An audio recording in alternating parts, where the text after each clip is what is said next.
to bring an automatic weapon to... It's not an automatic weapon. Well, okay, the AK-47 or No, what is it? it's an AR-15 and it's semi-automatic. Okay, well, semi-automatic. I mean, why did you feel like you were, had to defend yourself at a protest? I mean, what was the point You of have the to gun? defend yourself everywhere. Bad things happen everywhere.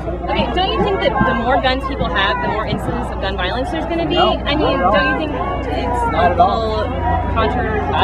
Statistics I've seen seem to reflect the exact opposite of that. Washington, D.C. has more violence than any Seems to other me like state. the most violent places in the country are places that have the strictest gun laws. Washington, D.C. Washington, D.C. is an incredibly... in the country is in New York City, and New York has. Well, That's not exactly true. D.C. is a very violent place. You're right about and they're the worst. They're the worst on guns. coming here that you would need to use your gun? I mean, why is it just like a statement? Or Things can happen anywhere. Am I completely safe right now? Am I completely safe right now? I feel completely safe. I mean, I brought my child. Is it Your gun possible? makes me nervous. The fact that people have them, in broad daylight like that makes me nervous for sure. Well, there's a lot of things that make people nervous. At one point in time, my skin made a lot of people nervous. If I was around their children. There you go. But if I'm not attacking them, if I'm not doing anything threatening towards them.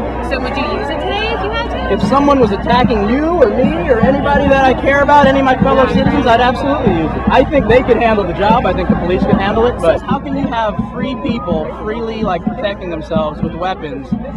There's going to be problems. They're going to get stolen. Things are going to happen. You can't have. If you have the freedom to drive, that means there's going to be accidents from time to time. You can't have freedom to drive and no accidents at the same time. That's impossible. Well, I mean, it makes me just innately uncomfortable with, a huge gun like that. Why do you feel like the necessity to bring two? I mean, you have one on your hip and one on your arm. Like, don't you feel you'd be safe enough with just one? I mean, well, it just seems a little like you're just trying to make this statement that. I mean, yeah, we have freedom to have guns, but... In a lot of places we don't because people never exercise it. And even though there's a lot of states where it's perfectly legal to do what I'm doing today, but because no one does it, the law enforcement has no idea that it's legal. And they act as though it's illegal. And they'll arrest you and charge you with things that there's no grounds for. But luckily in Arizona, enough people are still doing it that they realize it's perfectly legal here and they don't bother.